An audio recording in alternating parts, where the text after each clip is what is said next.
I was elbow deep in greasy dishwater when Genesis screamed my name from the living room like the house was on fire. Again. Lily, get in here right now. My name is Lily, and I've been living this nightmare for 10 years. 10 years of being the family ATM, the built-in maid, and the emotional punching bag all rolled into one convenient package. Lucky me. I dried my hands on a dish towel that had seen better days, like everything else in this house, and trudged toward the sound of Genesis's voice. She was sprawled across the couch in her usual spot, remote in one hand, wine glass in the other, surrounded by her little court of enablers. There she is, Genesis announced to her friends like I was some kind of performing monkey. Our little worker bee. Alexandra, Genesis's best friend and professional gossip, looked me up and down with that familiar expression of pity mixed with disgust. Oh, honey, you look exhausted. When's the last time you bought yourself something nice? I glanced down at my outfit, a cardigan from the diner's lost and found box over jeans with a hole in the knee. I'm fine. She's always fine, Trisha chimed in from the stairs where she was modeling her brand new prom dress. The price tag was probably more than I made in 2 weeks of double shifts. Aren't you, Lily? Just fine with your little charity shop wardrobe. The dress was stunning.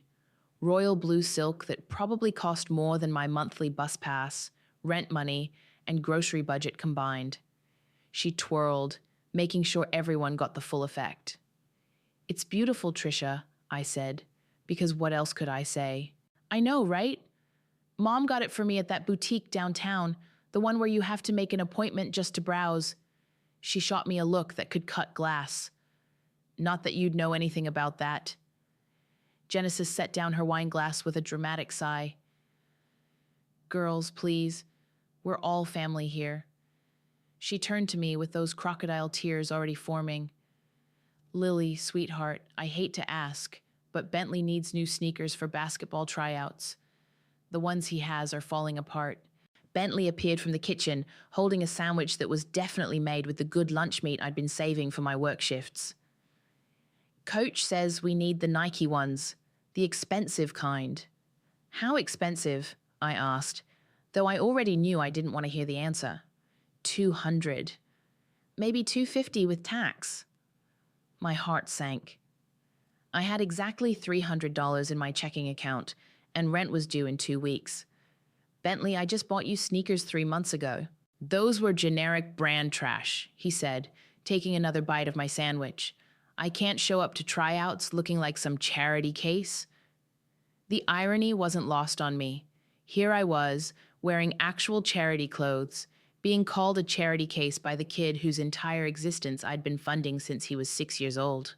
We wouldn't ask if it wasn't important, Genesis said, dabbing at her eyes with a tissue. You know how hard things have been since your father passed? If there was any other way... There it was, the guilt trip that never failed to work, the reminder that Dad's business collapsed, that the inheritance vanished, that we were all just barely scraping by. Except somehow Genesis always managed to afford wine, and Trisha always had new clothes, and Bentley never went without his video games. I'll see what I can do, I mumbled.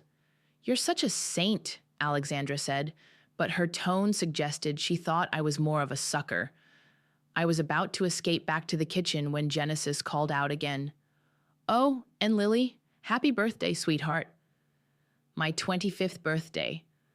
I'd almost forgotten myself. Thanks, I said, though she'd already turned back to her friends, already moved on to more interesting topics. I walked to the mailbox to avoid any more family bonding time. Bills, junk mail, more bills, then something different, a thick envelope with my full name written in careful script, not just Lily, but Lily McCormick, and underneath, C.O. Estate of Felix McCormick. My father's name. My father, who'd been dead for 10 years. My hands shook as I stared at the return address. A law office I'd never heard of. The envelope felt heavy, important, official.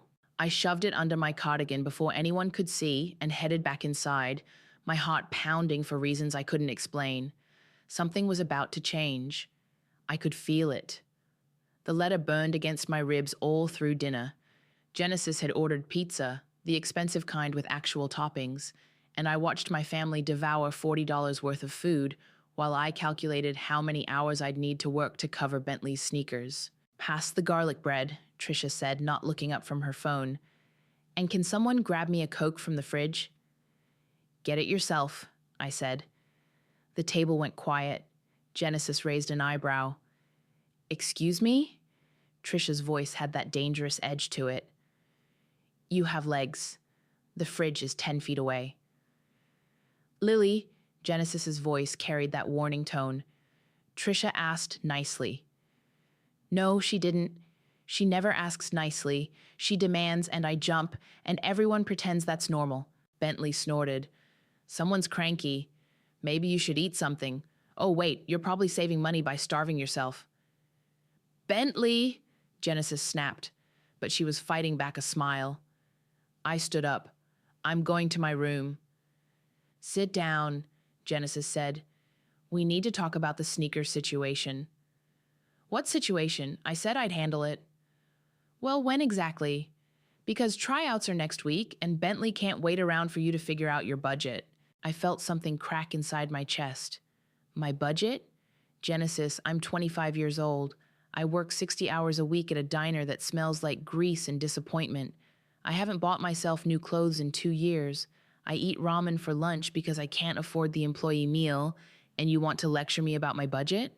"Don't you dare take that tone with me." Genesis stood up, her face flushing red.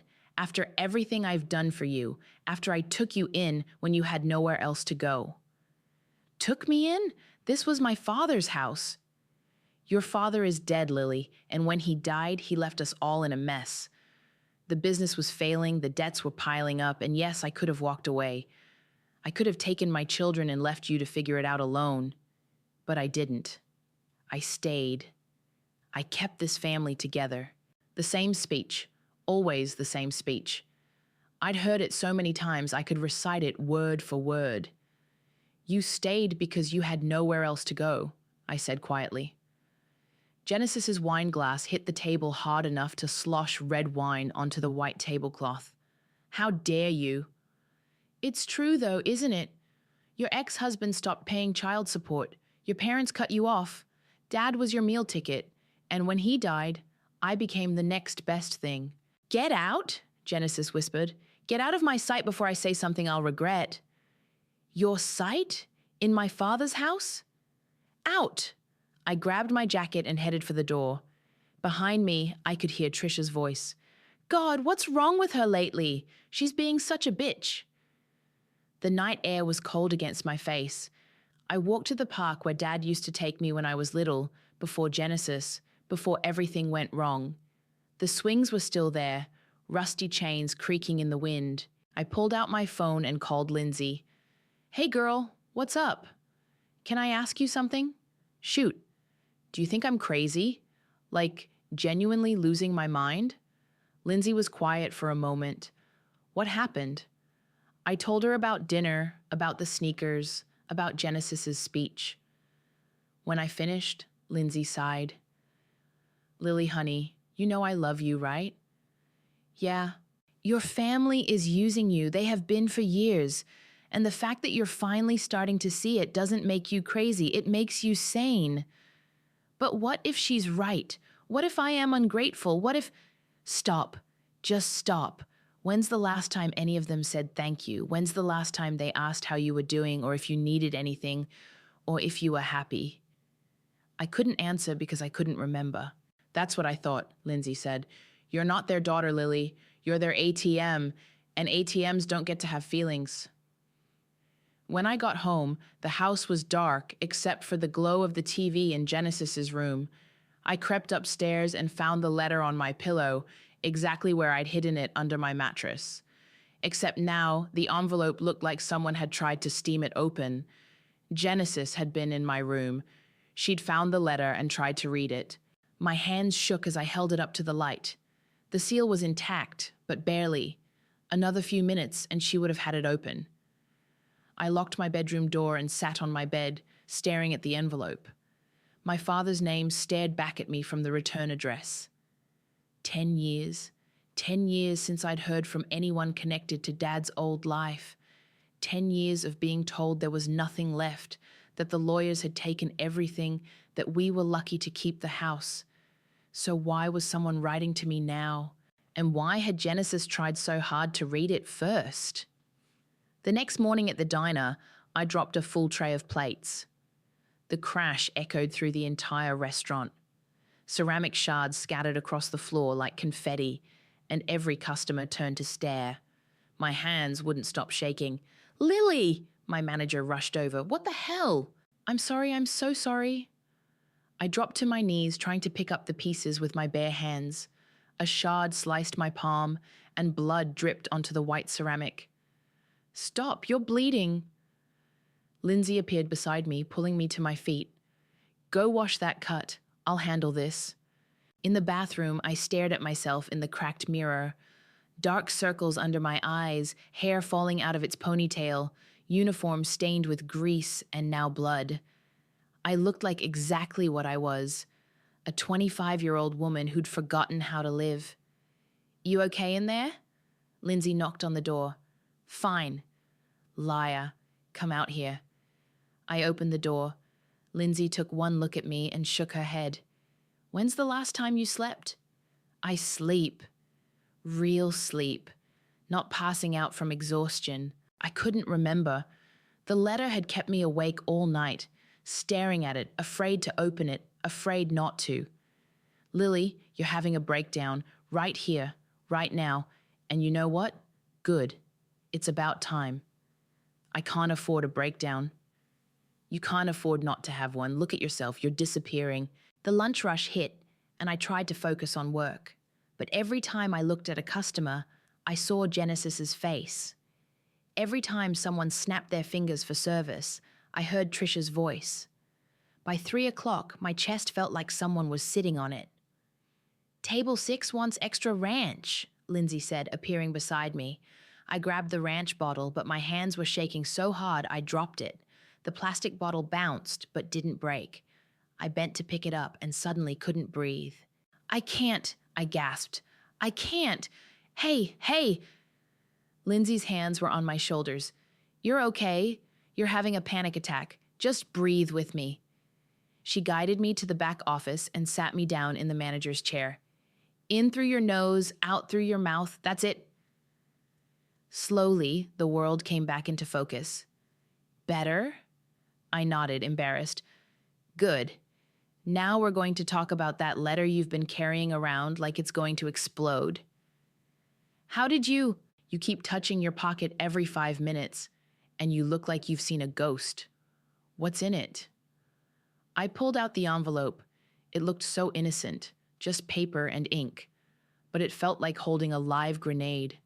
"It's from a lawyer, about my dad's estate." "Your dad died 10 years ago. That's what makes it weird." Lindsay studied the envelope. "Have you opened it?" "No." "Why not?" "Because what if it's bad news? What if there are debts I don't know about? What if it's good news?" I stared at her. "There is no good news. Not for me." "That's the saddest thing I've ever heard you say." Lindsay handed the envelope back to me. "And it's also bullshit. Open it." "I can't." "Then I will." "No." I clutched the letter to my chest. "It's addressed to me." "Then act like it. Stop being afraid of your own life." When I got home that evening, Genesis was in the kitchen with Alexandra, both of them halfway through a bottle of wine. They looked up when I walked in, and I saw something flicker across Genesis's face. Guilt? Fear? "There she is," Alexandra said, the working girl. "How was your day, sweetie?" "Fine." "Just fine? That's all we ever get from you." Genesis's words were slightly slurred. "Fine, fine, fine. Like you're doing us some kind of favor by existing." "Genesis, don't Genesis me. I raised you, I fed you, clothed you, kept a roof over your head when your precious daddy left us all high and dry." "Dad didn't leave us high and dry. He died." "Same difference. Dead men don't pay bills." Alexandra laughed, a sharp sound like breaking glass. Oh, honey, you're terrible. I'm honest.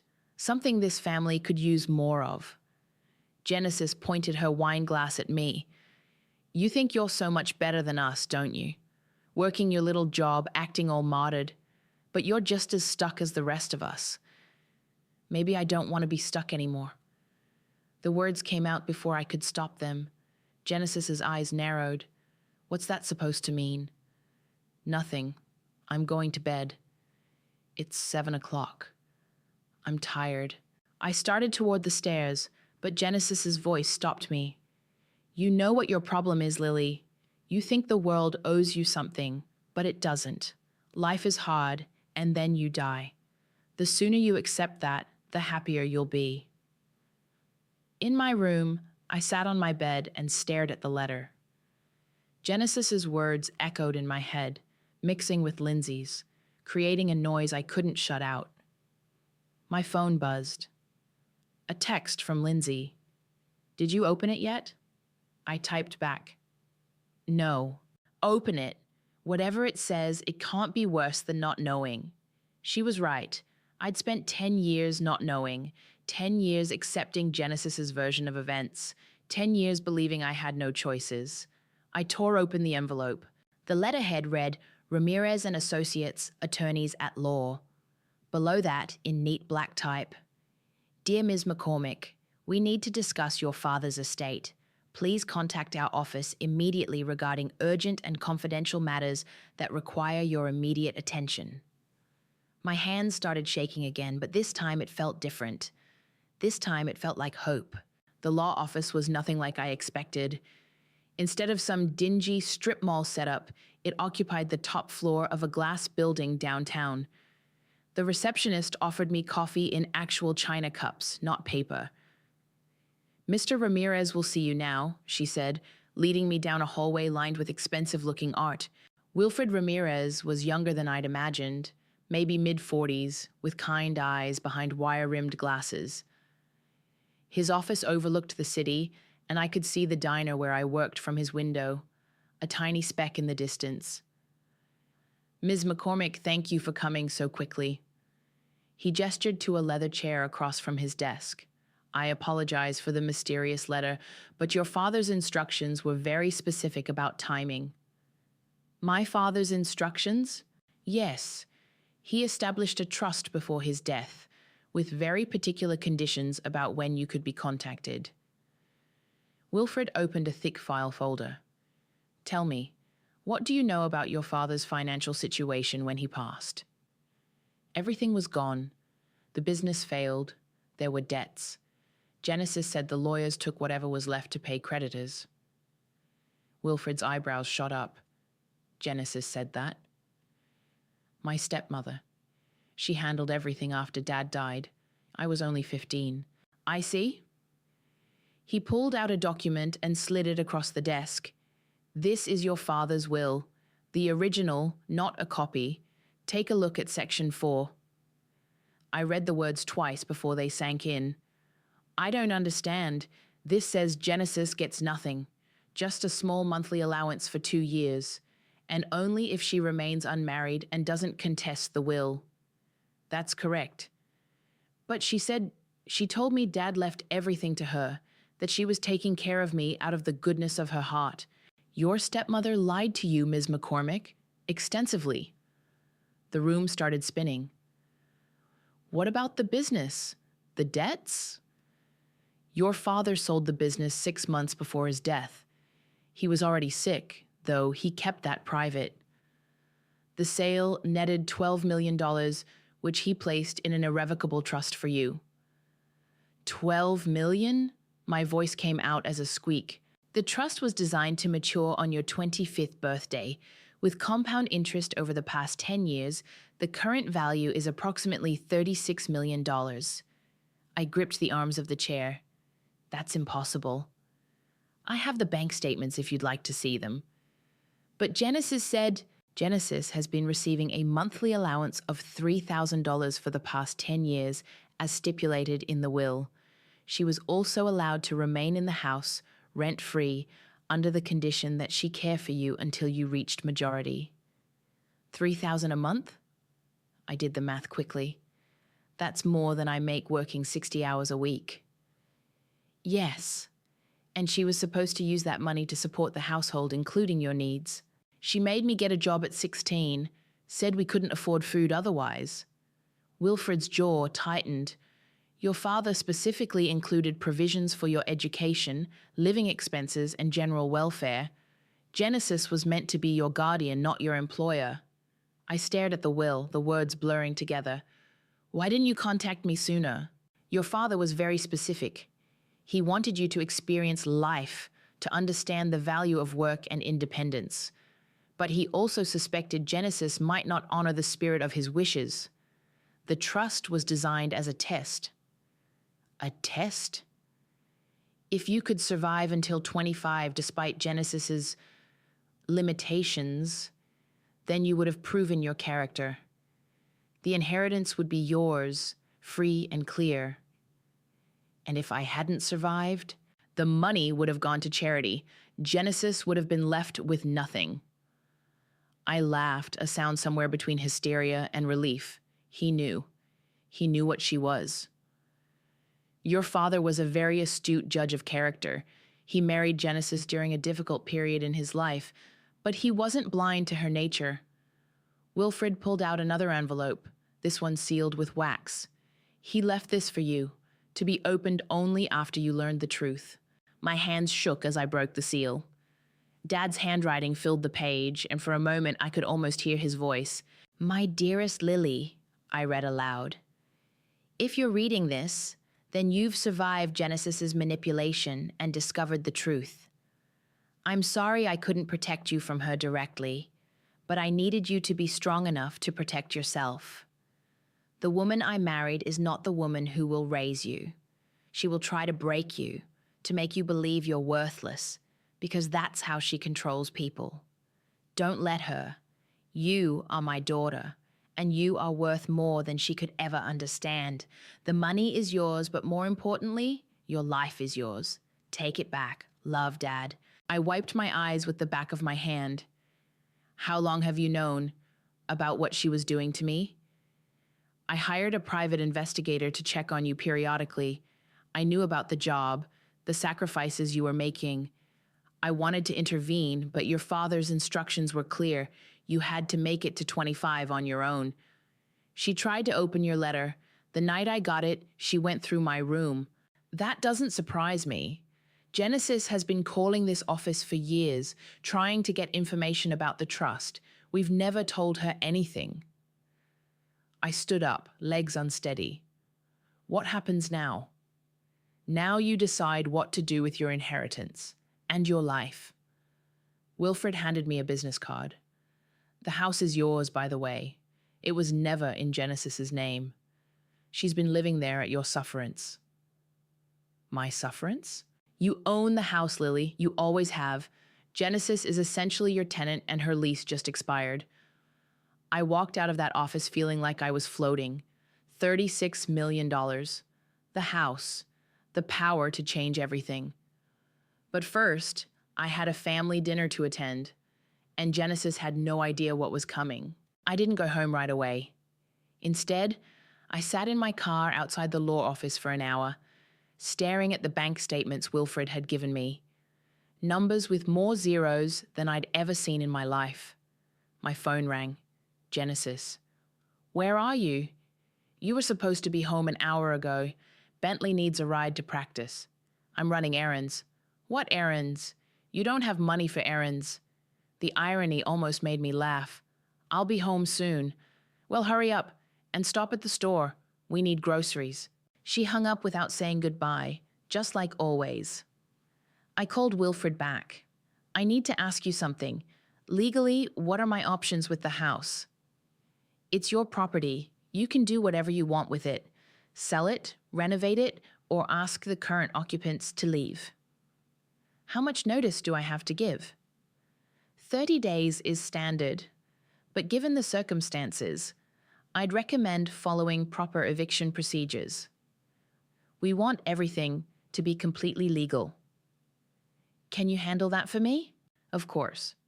When would you like them out? I thought about 10 years of double shifts, 10 years of hand-me-down clothes, 10 years of being treated like the help in my own father's house. As soon as legally possible. At the grocery store, I did something I'd never done before. I bought whatever I wanted. Good bread instead of the day-old stuff. Real butter. Actual name-brand cereal. The total came to $200, more than I usually spent in a month. The cashier looked at my debit card funny when it went through without declining. When I got home, Genesis was waiting in the kitchen with her arms crossed. $200? Are you insane? I bought groceries like you asked. Groceries, not a feast for the neighborhood. We can't afford this, Lily. Actually, we can. Something in my tone made her pause. What's that supposed to mean? Nothing. Where's Bentley? I thought he needed a ride. He got one from a friend, but we still need to talk about those sneakers.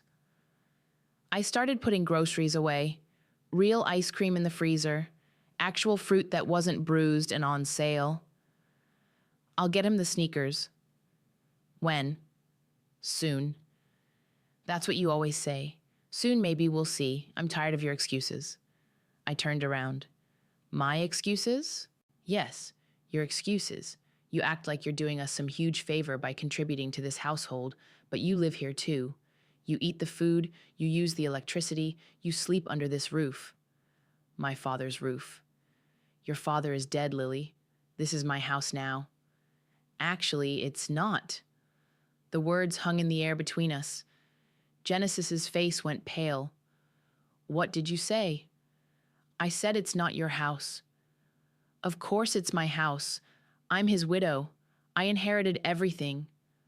No, you didn't. Tricia appeared in the doorway, drawn by the tension. What's going on? Your sister has lost her mind, Genesis said, but her voice shook slightly. I'm not her sister, I said calmly. And you didn't inherit anything. You never did. That's impossible. I have papers. You have papers saying you can live here. That's not the same thing as owning it. Genesis grabbed my arm. What do you know? What did you find out? I pulled away from her. I know about the trust. I know about Dad's will. I know about the $3,000 a month you've been getting while I worked myself to death. The color drained from Genesis's face completely. You don't know what you're talking about. $3,000 a month for 10 years, that's $360,000. Where did it go, Genesis? Because it sure didn't go to taking care of me. I don't have to listen to this. She turned to leave, but I kept talking. New clothes for Tricia, video games for Bentley, wine for you and your friends, vacations I was never invited on, all paid for with money that was supposed to support me. Stop it. You made me believe we were poor. You made me drop out of school, get a job, sacrifice everything, and the whole time you were stealing from me. I wasn't stealing. Genesis whirled around, her mask finally slipping. I was surviving. Do you have any idea what it's like to be widowed at 34 with 2 kids? Do you know how hard it is to start over? So you decided to steal my life instead? I gave you a home. You gave me a prison. Tricia stepped between us. Both of you need to calm down. Stay out of this, Tricia, I said. This doesn't concern you. Like hell it doesn't. This is my home, too. No, it's not. It's my home. It always has been. I pulled out the legal documents Wilfred had given me. These are the ownership papers. My name is on the deed. My father left the house to me, not to Genesis. Genesis lunged for the papers, but I held them out of reach. You can't do this, she whispered. You can't just throw us out. We have nowhere to go. You should have thought of that before you spent 10 years lying to me. Lily, please, I know I made mistakes, but we're family. No, we're not. We never were. I walked toward the stairs, then stopped. Oh, and Genesis, you have 30 days to find somewhere else to live, all of you. Behind me, I heard Trisha gasp and Genesis start to cry. But for the first time in 10 years, I didn't care. I had my life back, and I was just getting started. Sunday dinner had always been Genesis's show. She'd invite Alexandra and whoever else wanted to watch her play the perfect stepmother, serving a meal I'd paid for while accepting compliments on her hospitality. This Sunday was different. I'd spent the morning cooking, really cooking, not just heating up frozen dinners. Roast chicken, mashed potatoes, green beans, the kind of meal we used to have when Dad was alive. Genesis watched me suspiciously from the doorway. "What's all this?" "Dinner like you asked for." "I didn't ask you to cook a feast. I felt like cooking." Alexandra arrived first, followed by two other neighbors I barely knew. They settled around the dining room table like they owned the place, complimenting Genesis on the beautiful spread. "You're so lucky to have Lily," Alexandra said. "Such a helpful girl." "Oh, yes," Genesis replied, but her eyes never left me. "She's very helpful." Bentley slouched into his chair wearing his old sneakers. "When are we getting my new ones?" "Soon," I said, setting down the platter of chicken. "That's what you always say." "Bentley, don't be rude to your sister," Genesis said automatically. "She's not my sister." The table went quiet. Alexandra raised an eyebrow. "Of course she's your sister," Genesis said quickly. "We're all family here." I sat down and folded my hands in my lap. "Actually, Bentley's right. I'm not his sister." "Lily," Genesis's voice carried a warning. "What? It's true? You married my father. That doesn't make us siblings." Alexandra laughed uncomfortably. "Well, family is what you make it, right?" "Is it?" I reached into my purse and pulled out a manila envelope. "Because I've been thinking about that a lot lately, about what makes a family." Genesis went rigid. "What is that?" "Legal documents." I opened the envelope slowly, enjoying the way Genesis's breathing quickened. "Very interesting legal documents." "Lily, don't what? Don't tell the truth?" I pulled out the eviction notice Wilfred had prepared. "Don't share the good news with our guests?" "What good news?" Alexandra leaned forward, always hungry for gossip. I stood up and walked around the table to Genesis. "The good news is that I've finally learned the truth about my father's estate." "Sit down," Genesis hissed. "The truth about how much money he left behind. The truth about who really owns this house." I placed the eviction notice in front of her plate. "The truth about you." Genesis stared at the document like it might bite her. "You can't do this." "Actually, I can. I'm the legal owner of this property. You're a tenant, and your lease has expired." Alexandra snatched the paper before Genesis could stop her. Her eyes widened as she read. "Oh my God, Genesis, this is an eviction notice." "It's a mistake," Genesis said quickly. "A misunderstanding." "No mistake. I pulled out my father's will. This is my father's last will and testament. Would you like me to read the relevant sections out loud?" "Lily, please." Section 4. To my beloved daughter Lily, I leave my entire estate, including the family home, all investments, and the trust established in her name. I looked around the table. Section 5. To my wife Genesis, I leave a monthly allowance of $3,000 for a period of 2 years, contingent upon her remaining unmarried and not contesting this will. The silence was deafening. $3,000 a month? One of the neighbors whispered. For 2 years, I continued. That ended 8 years ago. Since then, Genesis has been living here rent-free, out of my generosity. That's not true. Genesis stood up, knocking over her wine glass. Red liquid spread across the white tablecloth like blood. Your father left everything to me. I have papers. You have papers giving you permission to live here, not ownership. There's a difference. Alexandra was still reading the eviction notice. It says here you have 30 days to vacate the premises. This is insane, Trisha finally spoke up. You can't just kick us out. We live here. You lived here, past tense. But where will we go? Bentley's voice cracked. That's not my problem. Genesis grabbed my arm. Lily, you don't understand. I did what I had to do. I was protecting you. Protecting me? I pulled away from her. By lying to me for 10 years? By making me work myself to death while you spent my inheritance money? What inheritance money? Alexandra demanded. I smiled. The $36 million my father left in trust for me. The money that matured on my 25th birthday. 3 days ago. The room erupted. Alexandra gasped.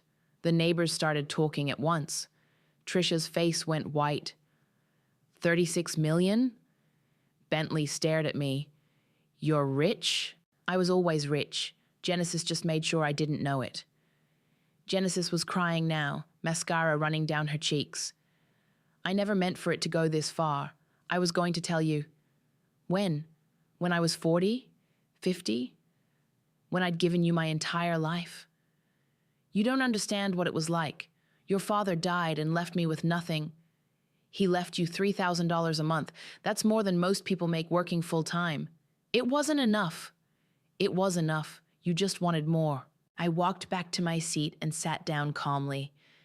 Dinner's getting cold. We should eat. How can you just sit there? Trisha screamed.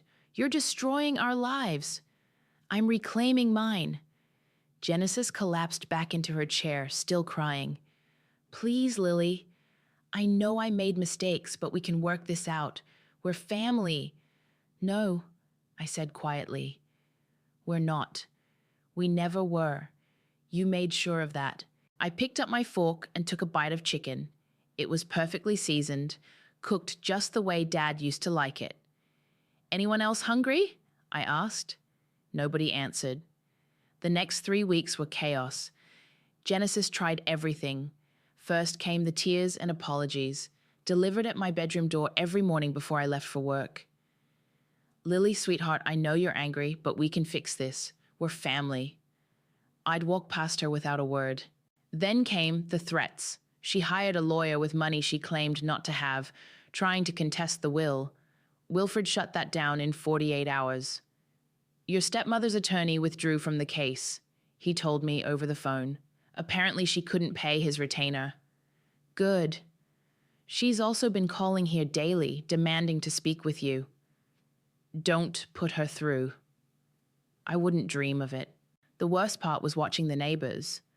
Word had spread fast about my inheritance, and suddenly everyone had an opinion. Some looked at me with new respect, or maybe just greed.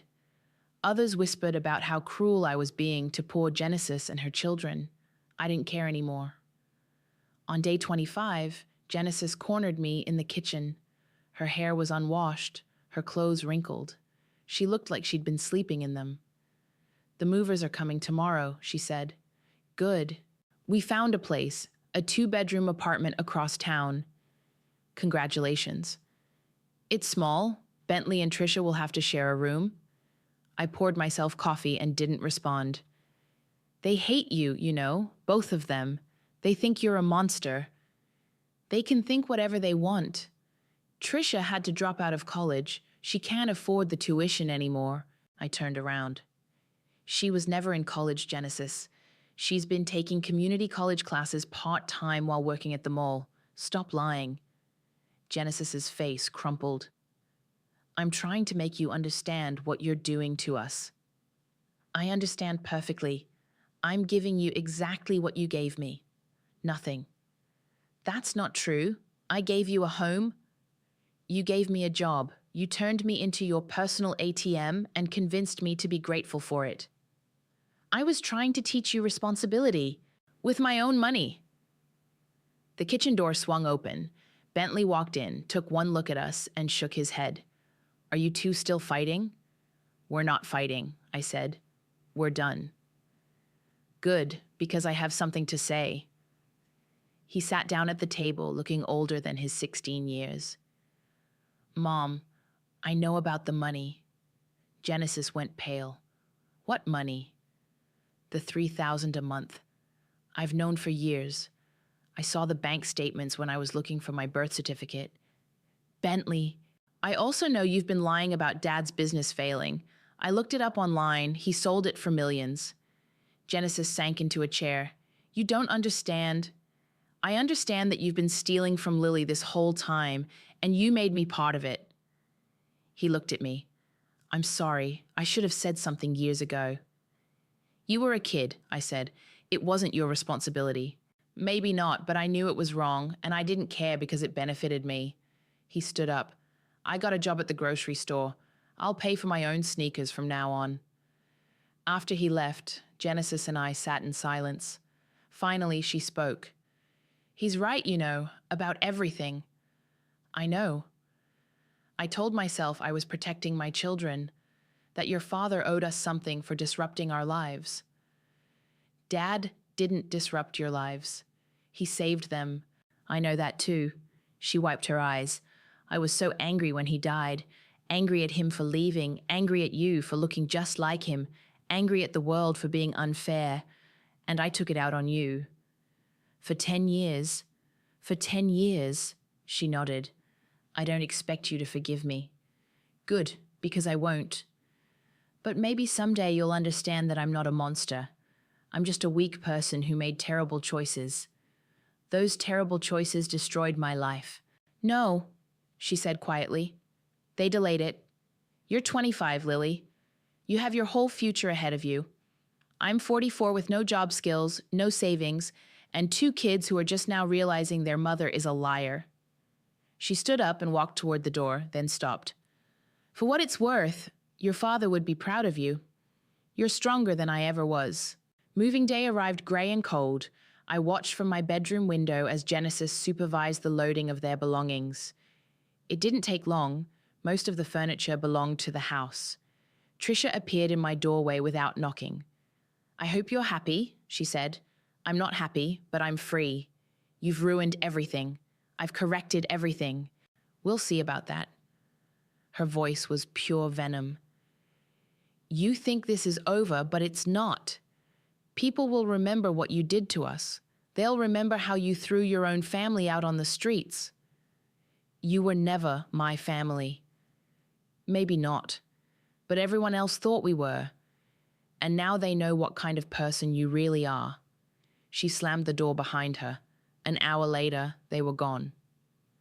The house felt enormous and impossibly quiet. I walked through the empty rooms, listening to my footsteps echo.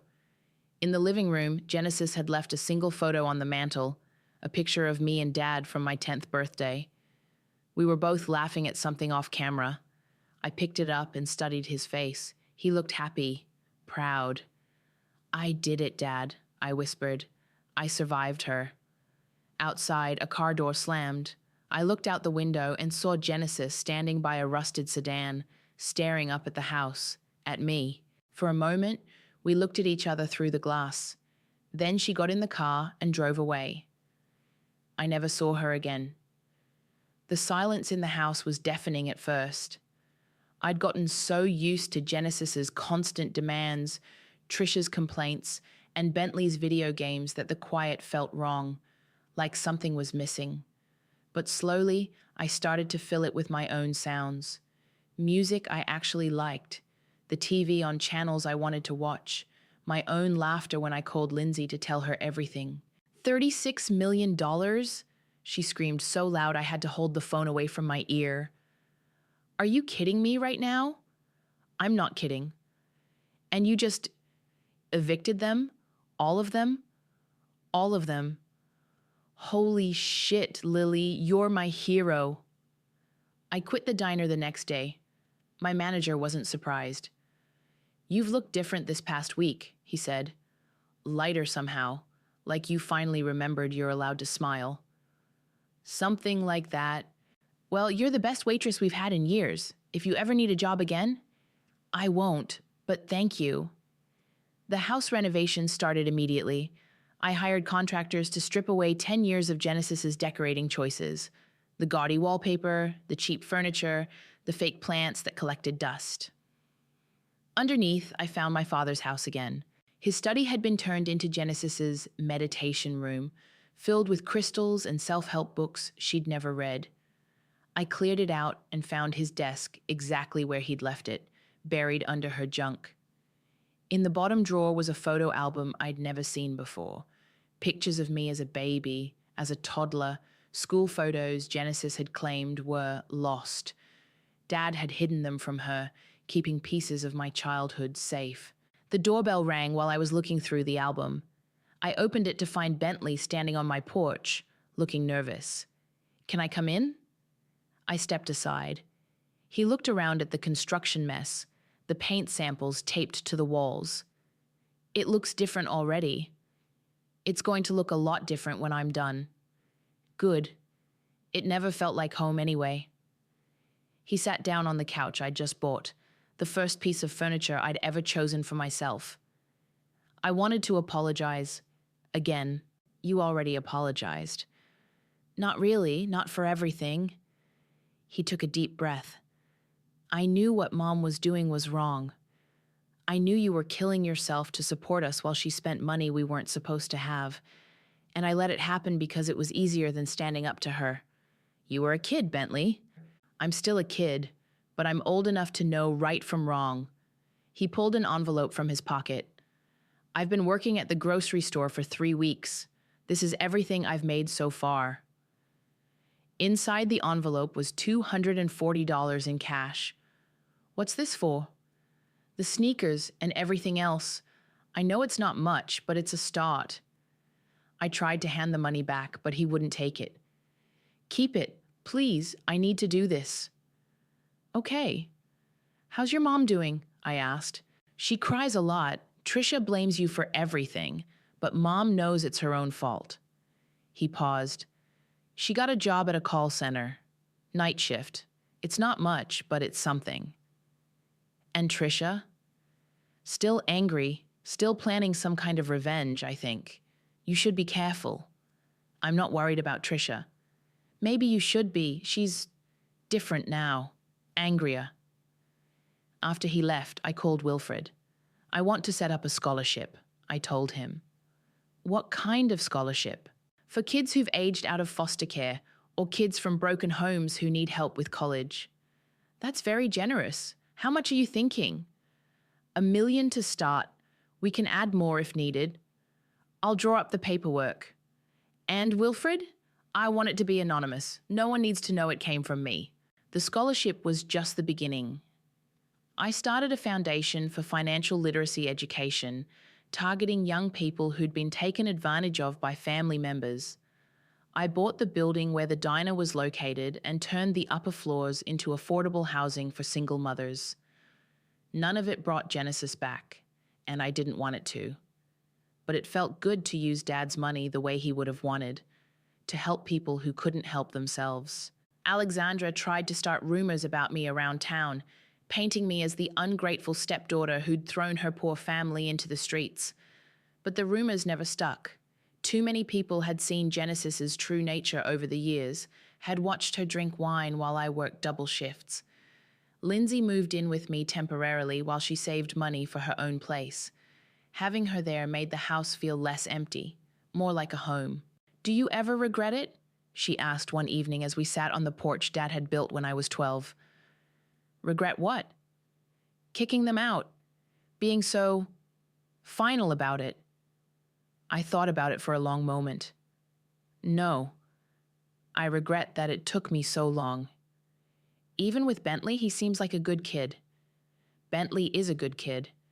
But he's not my responsibility anymore. None of them are. That's cold. That's survival." My phone buzzed with a text from an unknown number. "This isn't over. You'll pay for what you did to my family. T." I showed it to Lindsay, who rolled her eyes. "Should we call the police?" "Not yet. Let's see if she's smart enough to leave it alone." I deleted the text and put my phone away. Trisha could threaten all she wanted. I had lawyers, security systems, and enough money to protect myself from whatever petty revenge she was planning. More importantly, I had something Genesis had tried to take from me for 10 years. My own life. I kept Dad's final letter framed on my desk, next to the photo of us from my 10th birthday. Every morning, I read his words again. Take it back. I had the house, the money, my future. All of it was mine again. This house was never my home when Genesis lived here. It was her stage, her kingdom, her weapon against me. But now it was exactly what Dad had always intended it to be. It was mine,